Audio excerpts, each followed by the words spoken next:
In 2025, amphetamines aren't just the study drug you know from memes.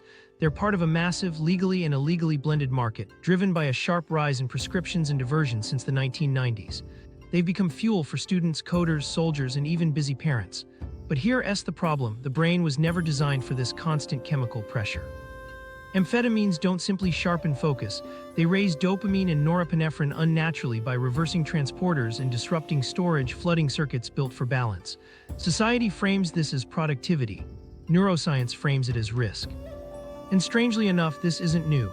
In the 1950s, the same drugs were packaged as a cure for housewife fatigue, sold as safe little helpers for mood, energy, and slimming. What's changed is less the chemistry than the setting. To see why, we need to look closely at what these stimulants actually do inside the brain. The everyday brain hack we don't talk about. Think of it this way: your brain has something like a motivation dial, one that normally shifts up when life throws something urgent or exciting at you and drifts down when routines drag on. Amphetamines don't just nudge that dial a little higher, they push it far past its ordinary range. Suddenly, tasks that felt dull only minutes ago can feel charged with meaning. A student staring blankly at a dense reading assignment might, after a pill, find themselves genuinely absorbed, as if the work has transformed into something important. The task hasn't changed. The chemicals deciding what feels valuable have. The science here is straightforward but powerful. Amphetamines work mainly by increasing both tonic and phasic dopamine signaling through dopamine transporter reversal, and by interfering with how neurons normally store those chemical signals.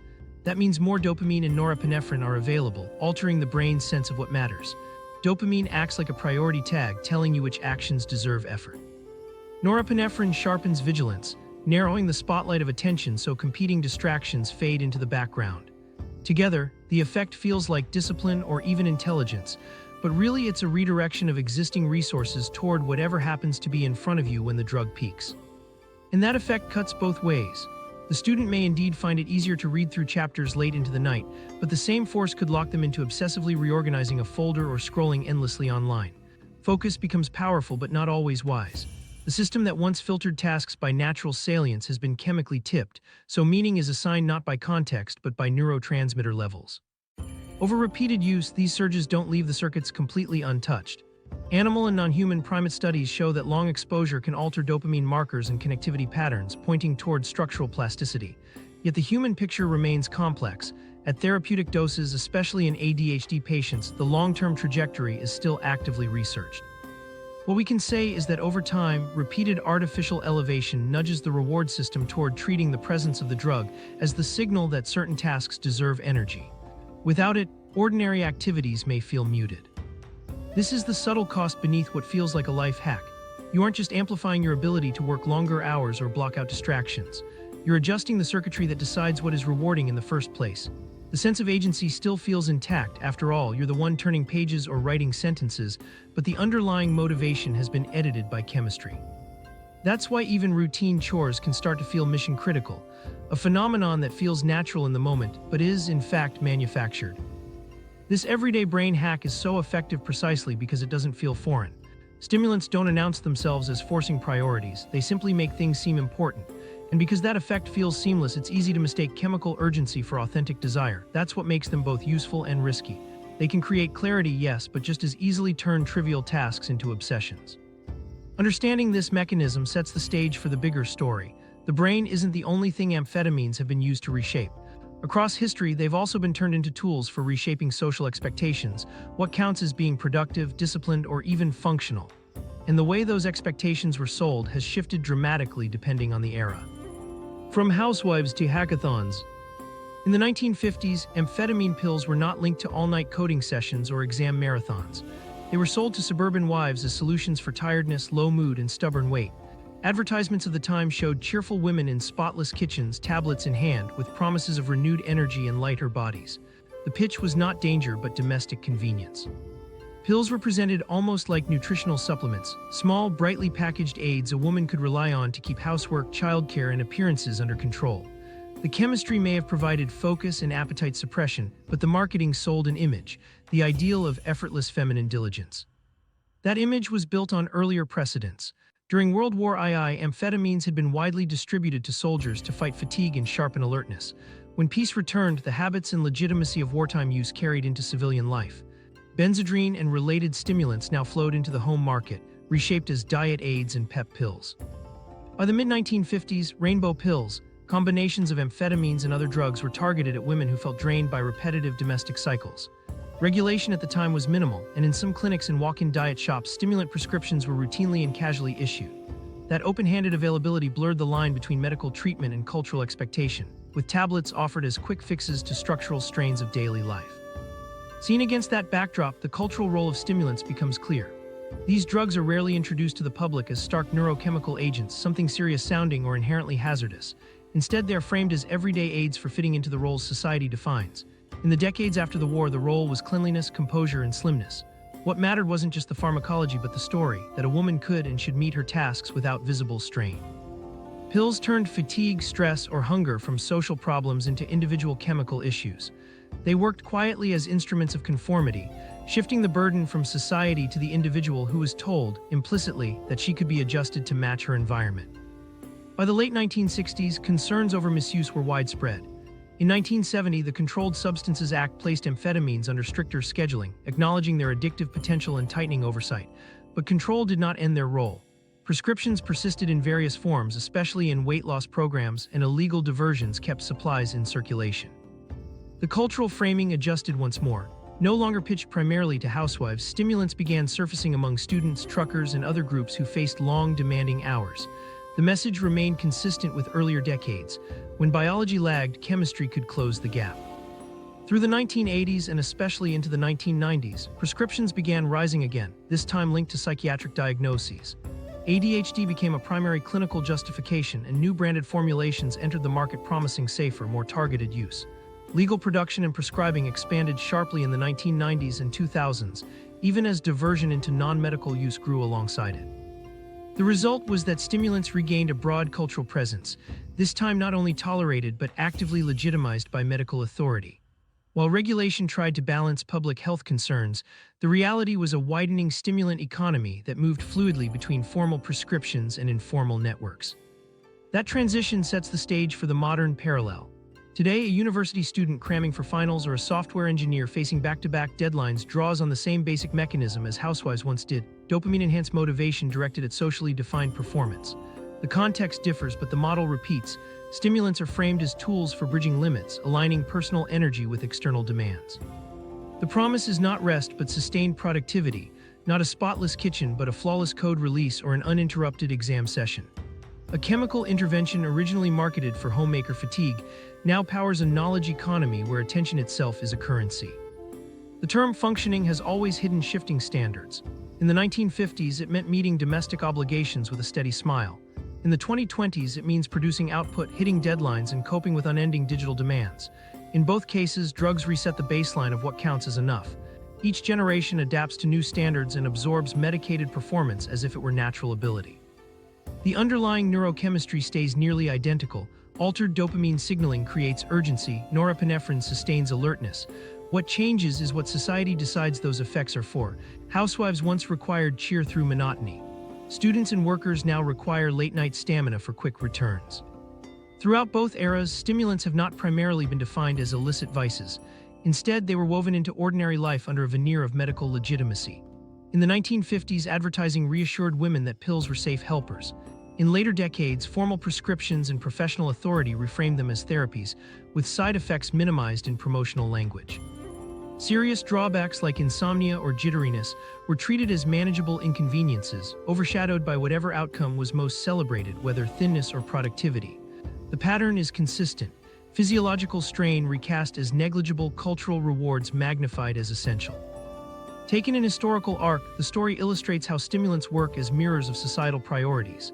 They adapt not just neurons but narratives, reflecting what kinds of labor, presentation, and endurance are valued at different times. The continuity is striking. The tools of domestic cheer in the 1950s are cousins to the cognitive enhancers of the tech sector today. Amphetamines have followed society wherever its demands have most strained individual capacity. And with each shift, the baseline expectation of what a capable person looks like moves further beyond unassisted biology. Understanding this continuity matters for seeing the present moment in context. The tools have not changed dramatically at the level of mechanism. Enhanced dopamine and norepinephrine remain the engines, but their scale and scope of use now outpace any earlier period. From a mid-century kitchen cabinet to today's professional landscape, stimulants have become deeply normalized, always framed less as exceptions than as aids aligned with cultural priority. That steady escalation makes it essential to ask how widespread usage now defines normal functioning, and what it signals about the pressures shaping a new generation.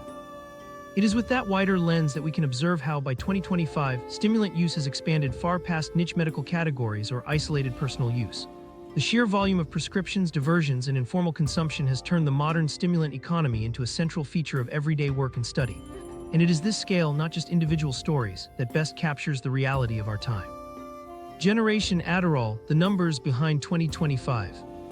Generation Adderall has a set of numbers behind it that are difficult to ignore.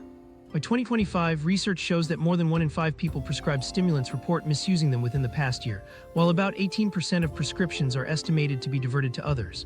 Together, these figures make a simple point. This is not a side issue or a niche corner of college life anymore.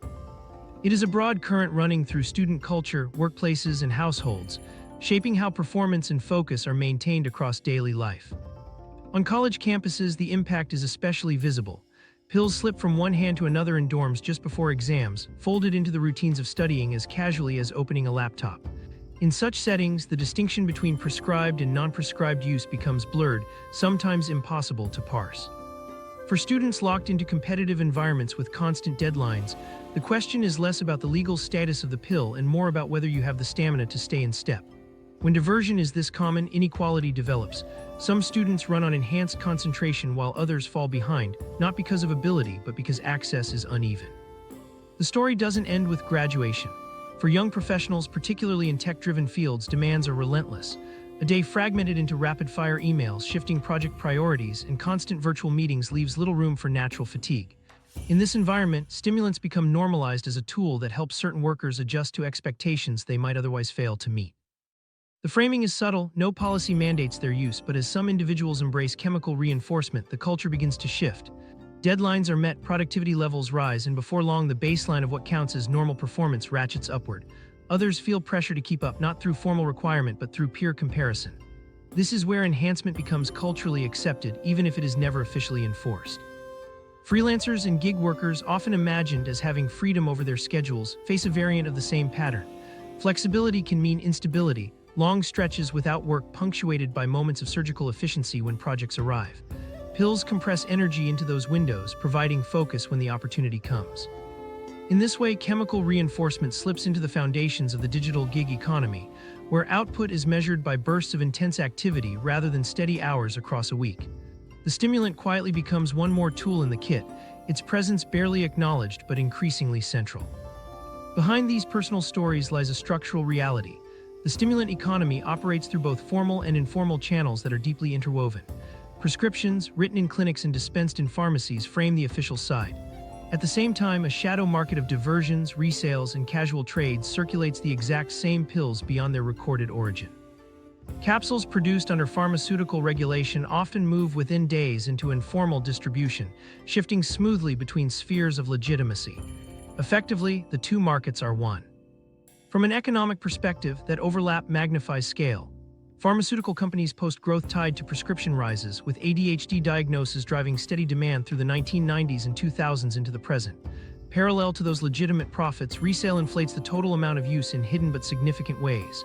Because each diverted pill originated in the legal system, the two realms reinforce one another. Misuse rides on the infrastructure of legitimacy. Pills carry institutional credibility even while used outside prescribed boundaries. Numbers anchor this cultural evolution. With nearly 1/4 of prescription holders misusing and nearly 1/5 diverting to others, the typical assumption of stimulants as tightly controlled medicines no longer holds. By sheer prevalence, these drugs have shifted category from niche therapy into broad cultural infrastructure. Students dose before finals not as rebels, but as participants in a common pattern. Professionals extend concentration not as outliers, but as part of a general ethos of productivity.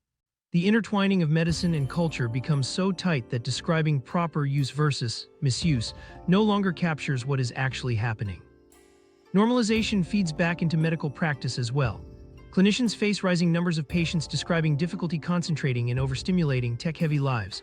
Some articulate textbook ADHD symptoms. Others describe struggles that arguably stem from cultural overload rather than biological disorder. The line thins, doctors responding to pressure for performance and relief prescribe. Patients situated in contexts where stimulant use is normalized present symptoms that merge genuine impairment with circumstantial strain. Each reinforces the other, pushing prescriptions higher, building a self-sustaining cycle. By 2025, what distinguishes this moment is both scope and depth. Students, tech workers, freelancers, corporate employees, each group rationalizes its usage with different language, but the chemical effect is the same. Dopamine and norepinephrine surges reorganize attention, lending urgency to whatever task is nearest. A paper, a line of code, a client deck, all are infused with the same drive. This convergence makes stimulant use less situational than generational. The question isn't who dabbles, but who abstains. For many, routine exposure begins through prescription, for others through casual use among peers. Rarely is the experience framed as transgressive. More often, abstaining carries the stigma, choosing not to medicate risks being perceived as limiting your own competitive edge. The shift amounts to a redefinition of baseline. Where stimulants once represented exceptions, a wartime aid, a housewife's helper, a student's cheat, they now represent continuity. They are woven into the structures of learning, work, and self-maintenance as ordinary support. This does not mean every worker or student relies on them, but it does mean their presence has so thoroughly infiltrated the landscape that they shape the expectations within it. In that sense, Generation Adderall is not just a demographic, but a cultural condition. To fully grasp what it means to live in a stimulant-saturated era, it helps to move beyond the numbers and distributions and focus on what is happening inside the brain itself. The most striking effect isn't external, it's the way attention and motivation are reorganized at the neurochemical level. That shift begins with dopamine, the signal that decides what matters. When dopamine becomes a dictator. When dopamine stops acting as a guide and instead starts acting like a ruler, its influence changes everything. Under normal conditions, dopamine helps set priorities. It marks which signals deserve attention and which can be ignored. That filter allows someone to notice a knock at the door while tuning out the hum of a fan. It constantly sorts between distraction and relevance. Biologically, this function is less about producing pleasure than about shaping motivation. It keeps effort aligned with tasks that matter, sparing energy from being poured into irrelevant details. Without that filter, daily life would feel chaotic, as though every sight, sound, or thought demanded the same level of response. Amphetamines disrupt this balance.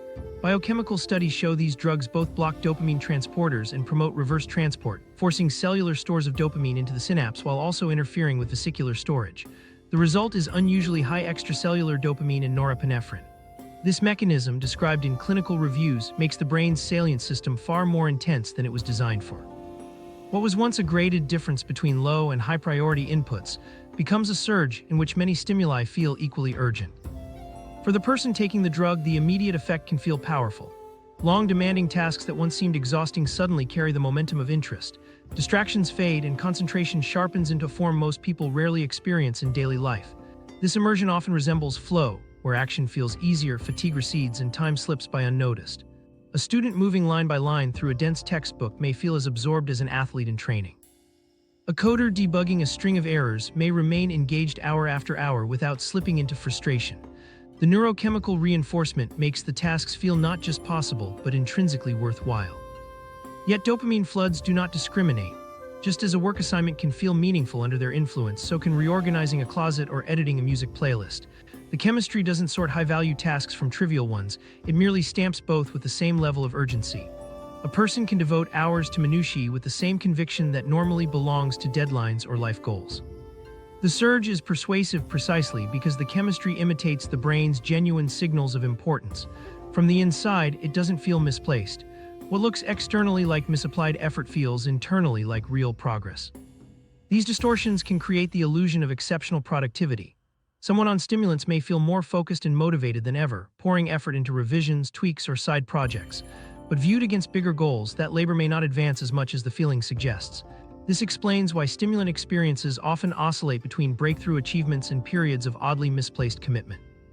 The brain has not gained new skill or wisdom, it has gained conviction, an unquestioning sense that whatever it is doing deserves intense attention. Because the mechanism affects perception of value, people often mistake stimulant states for higher intelligence, greater discipline, or increased capability. In practice, the drugs do not change reasoning ability. They bias what the system treats as rewarding and then provide drive to pursue those things. The person feels more competent because the work in front of them feels more significant, yet the underlying decisions are not more accurate. This is why strong users describe both transformational output and wasted hours.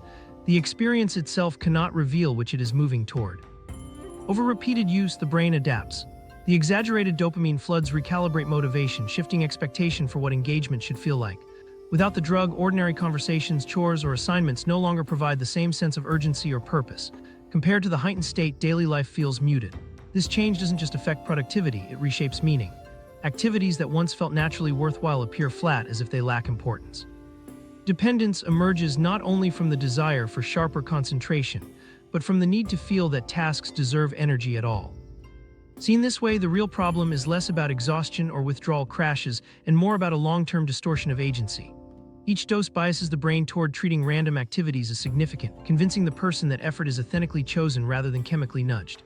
From the outside, the effect looks like more work getting done. From the inside, it feels like freely pursuing valuable goals, but the goals are being amplified by neurochemical push. The user may believe they are harnessing control, when the motivation system itself has been steered toward intensity over accuracy. This biasing effect is subtle but profound. Amphetamines don't assign importance with precision, they make nearly everything feel important. That is why the experience can inspire both legendary accomplishments and time lost to obsessive trivialities. The conviction is real, but its direction is unreliable. Raising the brain's motivational volume does not increase accuracy about what deserves effort. It simply makes all signals louder and harder to resist.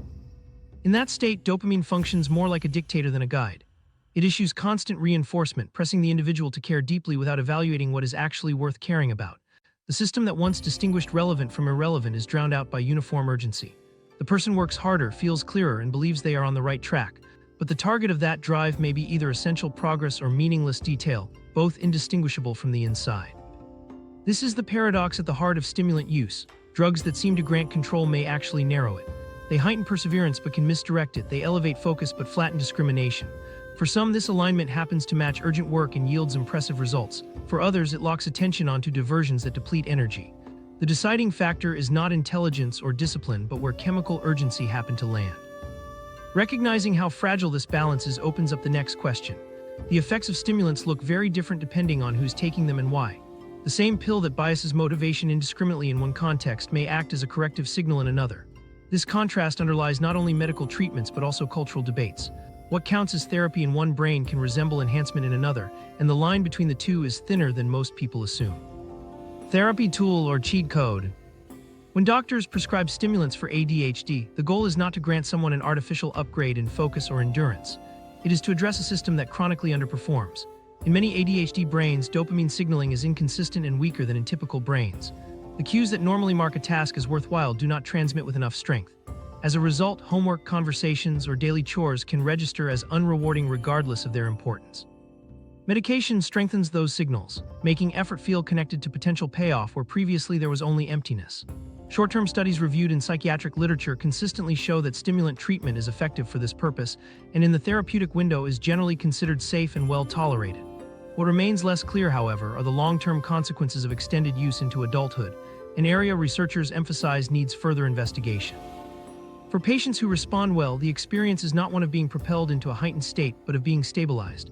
The medication does not flood their lives with sudden energy or extra thrill. Instead, it restores balance, quiets internal distractions, and reintroduces the ability to feel genuine momentum behind tasks.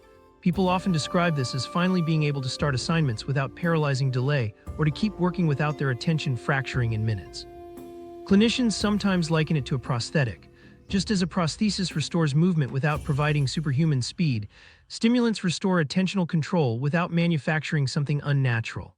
The drug allows a person to reach a baseline of functioning that others with typical signaling already experience daily. The picture is different for those without this deficit. In a neurotypical brain where dopamine systems already perform reliably, the same compounds do not restore weak signaling but amplify normal capacity. This can flood functioning circuits with intensity beyond what the body would naturally generate. Changes include prolonged wakefulness, surges of motivation, and a suppression of fatigue. To that user, the effect does not resemble balance, it resembles augmentation. The contrast is subtle yet central. For some, stimulants return the brain to level ground. For others, they stack extra capacity on top of an already stable platform. Most experts now describe this not as a rigid dichotomy, but as a spectrum. A single pill may function as prosthetic medicine in one case and as performance aid in another, depending entirely on the state of the brain receiving it. There are important safety points as well. Controlled trials reviewed by the FDA highlight that rare adverse reactions can occur, such as psychotic or manic symptoms, in roughly 1 in 400 stimulant-treated ADHD patients. While uncommon, this possibility is serious enough that clinicians monitor patients closely, particularly during initiation or dose changes. Awareness of such risks grounds treatment in caution without dismissing its potential benefits. The goal is not to discourage therapy, but to underscore that pharmacology never acts in isolation, and that vigilance is part of responsible use. Another point often overlooked in public debate is timing of treatment. Evidence suggests that when stimulant therapy begins in childhood for ADHD, it is not associated with increased risk of later drug abuse and may even reduce it by stabilizing self-regulation early. Meanwhile, when prescriptions begin in late adolescence or adulthood, the data are less clear, with some indications of different or more complex outcomes. Such nuance matters in real-world decisions, since cultural debates often treat all use as one category when the developmental context significantly influences risk. In competitive environments, the functional differences introduced by stimulants drive the most difficult ethical questions. A student without ADHD may take them to study longer, memorize more with fewer breaks, and push through nights that otherwise would collapse under fatigue. These effects do not represent heightened intelligence, but they do allow endurance and persistence that can exceed peers relying on unaltered attention. Within classrooms or exam halls, this advantage raises fairness concerns. Some universities treat unprescribed use as academic dishonesty akin to cheating, while others highlight health dangers more than competitive distortion. In either case, the issue reveals how society struggles to define boundaries around cognitive enhancement.